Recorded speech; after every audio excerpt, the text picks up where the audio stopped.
Hi, I'm Dr. Fiona Webster, and I'm an associate professor in the Dalla Lana School of Public Health at the University of Toronto. And I'm very excited to be talking with you today about ethnography. I received training in sociology as an ethnographer, both at the master's and the PhD levels. So I've spent my entire career immersed in healthcare settings, and as we're going to find out, immersion is one of the key concepts in ethnographic research. So what is ethnography?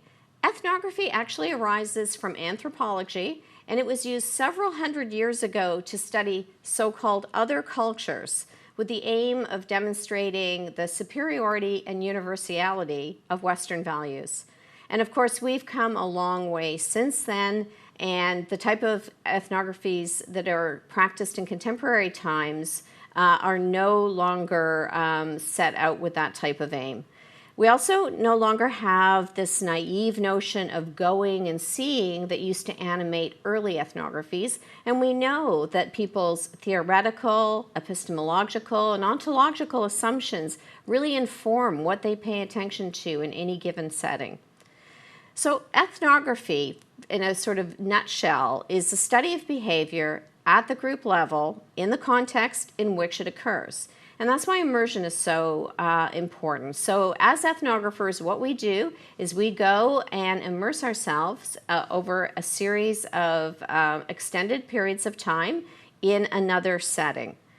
So this involves, that is called field research or participant observation, and it brings up the notion of insider-outsider. So you join the group as an outsider because you're doing research, but you're also an insider as well, insofar as you're spending time with that particular group. In addition to sort of the formal interviewing that we see with other forms of qualitative research, ethnography also makes use of ad hoc or informal conversations with people in the setting. Things like, oh, it looked to me that I saw some tension there between the surgeon and the nurse in the operating room. Can you tell me what your take was on that? So we're sort of always negotiating data and checking in with participants through that type of informal conversation. And of course, also there are our observations. Really the goal, having said all of this, is to understand what actually happens in any particular social environment. And of course, there's no one way to do ethnography. There's many different types of ethnography defined either by their theoretical underpinnings. So I'm thinking of approaches like critical, feminist, realist approaches to ethnography, or defined by their methods, digital ethnography, indigenous autoethnography, and also not defined by its methods but by its analytic approach, something like institutional ethnography or IE, and that's where my training lies. So just a few words to say about theory and ethnography. As in all critical qualitative approaches, we want to be sort of paying attention to our own theoretical assumptions as we enter the field. I have a wonderful quote I'd love to share with you from a feminist anthropologist, Renee Fox, who said, "Aspiring to enter the field devoid of any preconceived notions of what one may be looking for or expect to find, in order to fulfill a purist conception of scientific objectivity and impartiality is neither warranted or realistic. If it were possible to go into the field as a tabula rasa with the aim of letting the field speak, it is likely one would exit the field in the same state." So why use ethnography? When does it come into play as being a very powerful tool? So people can't always put into words aspects of their experiences, especially those they take for granted. So when you ask people to describe things, as in a standard formal interview, there will always be things that they leave out that in fact may be analytically important. And this is not because they're trying to deceive you, but simply because it didn't occur to them to mention something.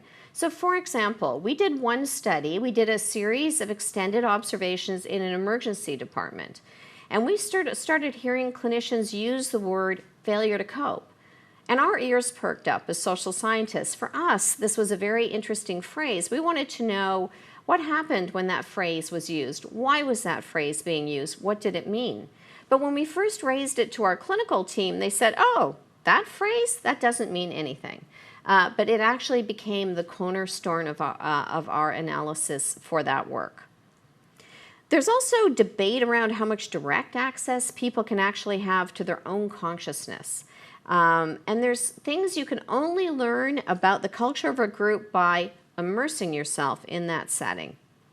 So ethnography, in a formal sense, through prolonged exposure to the field and the actors in the field, builds relationships and helps contextualize what people might tell you in an interview.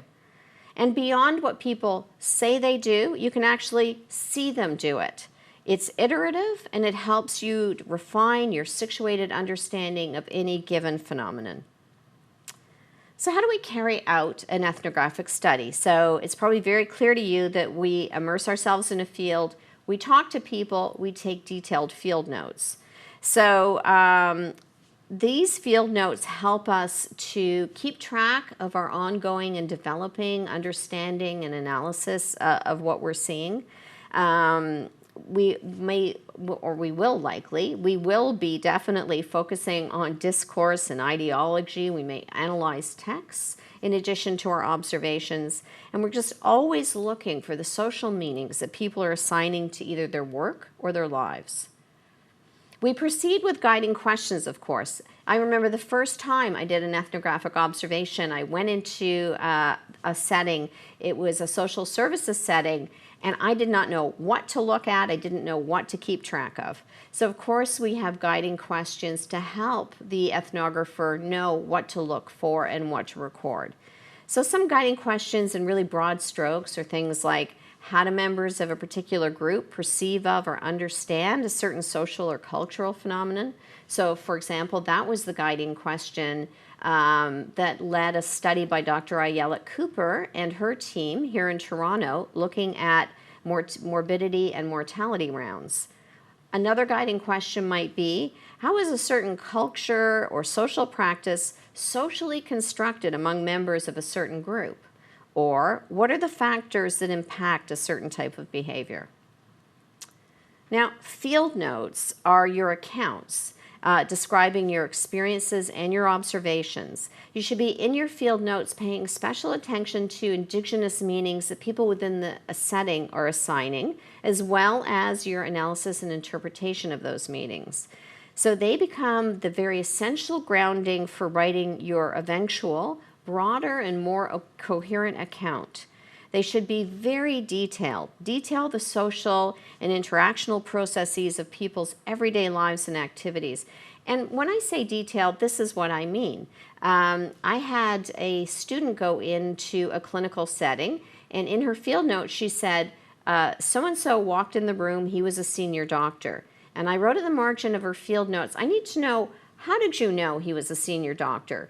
Did he look like a senior doctor to you, and if so, why? Or did he introduce himself that way? So we need to really know the detail that helps us later unpack why you think you're seeing what you're seeing in some instances. Now, I alluded to at the beginning that I was trained in a type of ethnography known as institutional ethnography. So I actually trained with Dorothy Smith here at the University of Toronto at OISE, and Dorothy developed an approach to sociology known as institutional ethnography, or IE for short. And IE is a study of the social organization of everyday life, and it uses people's everyday experiences as a starting point for the often invisible social relations that are underpinning their experiences. So for an IE researcher, the initial interviews and observations are a starting point rather than an end point of the inquiry. And it allows us to really examine the complex social relations that organize people's experiences of their everyday working lives. There's three core fundamentals of IE research that I want to share with you, because no matter what type of qualitative work I do, these three concepts tend to be informing the way that I think. So first of all, standpoint. So Smith is insistent that we are always starting from a particular standpoint within an institution. So this is different from starting within someone's individual perspective. This notion of standpoint is grounded in Marx's historical materialism and an insistence that we're talking about a world that actually happens. the everyday world. A major focus of IE research has been people's everyday lives as sites of interface between them and a vast network of institutional relations, discourses, and work processes. This interface is IE's main object of interest. IE also emphasizes the work that people do and how it's coordinated with the work of others in different settings. Work is also one of the core concepts that I learned from Smith. And her concept of work is quite generous, and it refers not to paid formal work, but to what people actually do in particular places, under definite conditions, and with definite resources. And this concept helped me with my PhD dissertation, in which I was looking at what clinicians who were dealing with acute stroke did in terms of best practices as clinicians. And that very generous definition of work let me get beyond what was stated in guidelines that clinicians should be doing to what clinicians actually were able to do. Now, there's ongoing debates in ethnography, and you should be aware of them. And the main one that I'll share with you today is around whose values should guide observations, the ethnographer or the people being observed. And from this debate arises the very important notion of the self in ethnography. So the self in ethnography is not something that we want to sort of try and get away from or avoid. It doesn't contaminate your research. In fact, we need to identify ourselves and our standpoints and bring ourselves into the research. The notion of values also leads to questions, though, around authorial voice. Again, how best can we represent other people's voices in our research? Ethnography has actually had a very rich tradition in healthcare research, and I just want to share some ethnographies that I've really enjoyed, and you may as well. Howard Becker and others, back in 1961, for instance, did an ethnographic study of the culture of medical school. At the time that they did this, of course, only men, or mainly men, were admitted to medical school, so hence the title Boys in White, Student Culture in Medical School, but it's still a really, I think, superb ethnography. David Rosenhan did an important ethnography of psychiatric practices in the 1970s called On Being Sane in Insane Places. Bruno Latour and Steve Woolgar wrote a very fascinating ethnography of how science gets done, how bench science gets done, and their book is called Laboratory Life, The Construction of Scientific Facts. Paul Farmer in 1992 wrote AIDS and Accusation, Haiti and the Geography of Blame. Anne Fadiman, although not technically an ethnographer, wrote what I think is a profound example of ethnography called The Spirit Catches You and You Fall Down. Really worth reading that. It's an examination of what happens when Western medical practice runs up against other cultural practices that people might practice in their own lives. And then, of course, Bosk's very famous Forgive and Remember, Managing Medical Failure, which gave rise to the patient safety movement.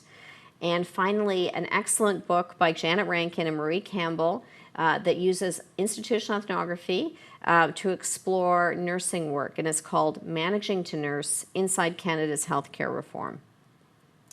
So those are some of the ethnographic classics that have been really invaluable to me in my research career, and I hope you'll check them out. There are also many others for you to read. I'm Dr. Fiona Webster, and it's been a pleasure chatting with you today about ethnography.